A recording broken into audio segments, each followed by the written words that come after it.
វីដេអូដែលកាលពីថ្ងៃសង្ក្រាន្តចូលឆ្នាំខ្មែរនៅផ្ទះ3000ខ្នងបងប្អូនហើយថ្ងៃនេះទៅមានពេលសន្នេពីការងារបានធ្វើវីដេអូហើយថតទុកយូរណាស់យូរណៃបងប្អូនហើយចង់មួយខែឡើយបាទវីដេអូសប្បាយនៅតំបន់ភាសាហើយនេះខ្ញុំ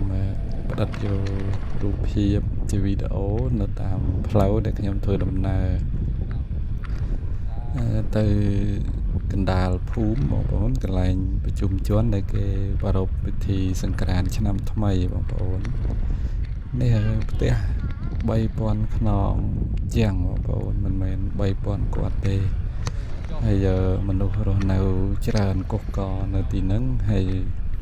កន្លែងរស់នៅហ្នឹងគឺមានភ្លើងមានទឹកមានផ្លូវស្អាតត្រឹមត្រូវបងប្អូនគ្រាន់តែខ្វះមួយយ៉ាងដោយសារយើងអត់ទាន់មានដើមឈើជាម្លប់គ្រប់គ្រាន់ទេបងប្អូនដោយសារភូមិថ្មីកន្លែងថ្មីអញ្ចឹងនៅខ្វះដើមឈើជាម្លប់ប៉ុន្តែផ្ទះសម្បែងទឹកភ្លើងអីគឺថាមានប្រើបងប្អូន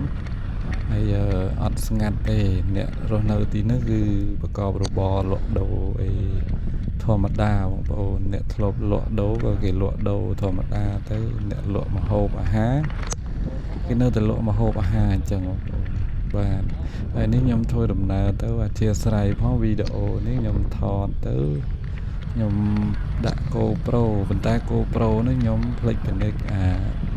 ចាប់រំញ័រណាបងប្អូនអធិស្ឋានផងអាចថាបងប្អូនមើលឲ្យពុលញ័ររហូតដោយសារខ្ញុំវាភ្លេច connect ខ្ញុំ reset គ្រឿងវាទៅវាអញ្ចឹងទៅឥឡូវនេះយើងបានមកដល់កន្លែងសង្ក្រាន្តបងប្អូនដែលគេរំលែកសានសម្រាប់បងប្អូនភាសាហើយនៅនឹងចូលឆ្នាំ3ថ្ងៃបងប្អូនគេមាននំបញ្ចុកគេមានអាហារសាមគ្គីដែលរដ្ឋាភិបាលគាត់បានផ្ដួចផ្ដើម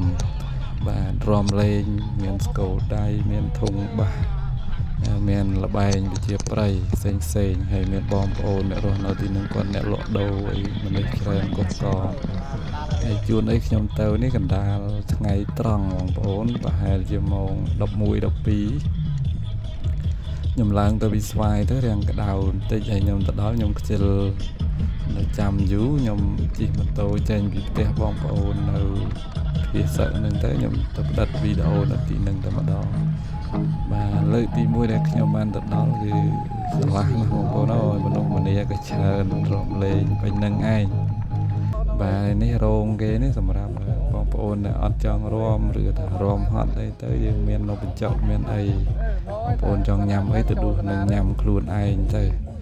បាទនេះគឺសិតតែអ្នកភូមិអ្នកភាសាទាំងអស់គ្នានឹងឯងបងប្អូនគាត់ទាំងអង្គុយលេងហូបសប្បាយជួបជុំគ្នាថ្ងៃចូលឆ្នាំបងប្អូនហើយយើងមិនដឹងកើតទុកមួយខែតលមួយខែមិនយើងទុកក្នុងពោះសិនតានឹងថ្ងៃចូលឆ្នាំទៅក៏យើងមកអង្គុយលេងឲ្យវាបាត់ទុកកង្វល់ខ្លះបងប្អូនបាទគាត់ថានេះខ្ញុំដើរទៅកន្លែងដែលគេរំលេងបងប្អូននៅនេះគេមានលេងទីព្រាត់មានអីសប្បាយបងប្អូនបាទអ្នកចង់រំក៏រំទៅហើយគេមានវាយក្អមគេមានឡើងតសខ្លាញ់យកលុយយកអីបងប្អូនហើយគេមានស្គរដៃទៀតហើយមានចាក់ធុងបាសស្ដាប់សម្រាប់ក្មេងៗហើយចាស់គេមានស្គរដៃឲ្យយើងរំលេងហើយនេះបងប្អូនដែលខ្ញុំទៅដល់ទៅខ្ញុំដើរទៅថតអូគេយកសប្បាយគេបងប្អូនដាក់កដាលថ្ងៃក្តៅហ្នឹងអត់ចេះបែកញើសដល់កណត់ឯនេះអូគេសប្បាយគេបងប្អូនអូហើយក្មេងៗច្រើនមែនតើបងប្អូនប្រហែលភូមិទៅជុំគ្នានៅនឹងទាំងអស់បងប្អូនក្មេងៗកម៉ារីយុវវ័យអីហ្នឹងគឺរំផងប៉ាតមកសៅផងហើយខ្ញុំហ្នឹងទៅ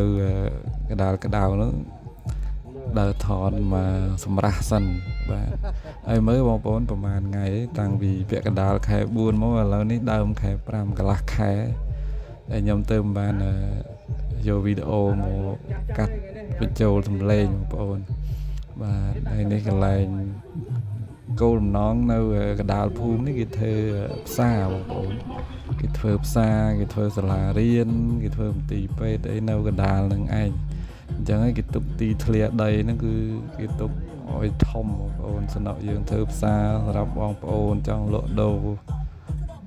លក់អីក៏លក់ទៅគេធ្វើផ្សារហ្នឹងយើងអាចជួលឬក៏ទិញនៅនឹងលក់ដូរអីបានបងប្អូនបាទនេះគឺបងប្អូនខ្ញុំផ្ដិតរូបភាពបានតែប៉ុណ្្នឹងទេឥឡូវនេះខ្ញុំជិះត្រឡប់មកវិញបាទខ្ញុំត្រឡប់ទៅកន្លែងផ្ទះបងប្អូនរបស់ខ្ញុំវិញហើយនេះខ្ញុំមកតាមផ្លូវហើយគេចាក់ស្អាតណាបងប្អូនផ្លូវនៅនឹងបាទផ្លូវគ្រួសក្រហមហើយអនាគតខាងមុខដល់ខ្លីនេះគឺអាចថានឹងមានគេចាក់កៅស៊ូចាក់អីឲ្យយើងបងប្អូនបាទដើម្បីស្រួលធ្វើដំណើរកុំឲ្យហុយកុំឲ្យប៉ះពាល់សុខភាពអីចឹងណាបងប្អូនបាទហើយនេះគឺស្អាតផ្ទះគេធំដែរបងប្អូនដូច20 គុណ 30ណាដីគេឲ្យម្នាក់មកផ្ទះហ្នឹងបាទជាផ្ទះបណ្ដោះអាសន្នសម្រាប់បងប្អូនយើងដែលនៅតាមព្រំដែនជាមួយថៃបៀតបៀនហ្នឹងយើងឆេះផ្ទះឬក៏ថាมันអាចចូលនៅបានអញ្ចឹងគេរៀបចំជាផ្ទះឲ្យមកគ្រួសារម្នាក់រស់នៅបាទ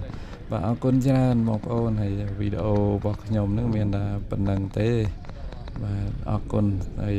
សូមជួយ like share comment ក៏ដូចជាចុច subscribe វីដេអូរបស់ខ្ញុំបាទម្នាក់មួយផងបាទ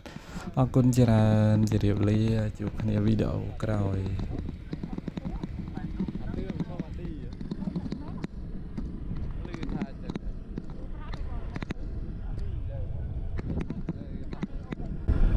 ម្ដងថាទេអូម្ដងថាទឿន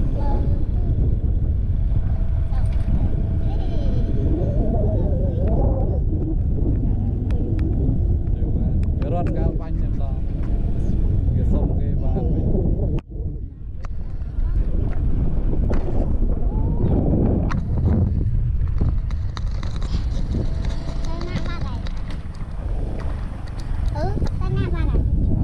ដល់ផ្ទះយើងហើយចា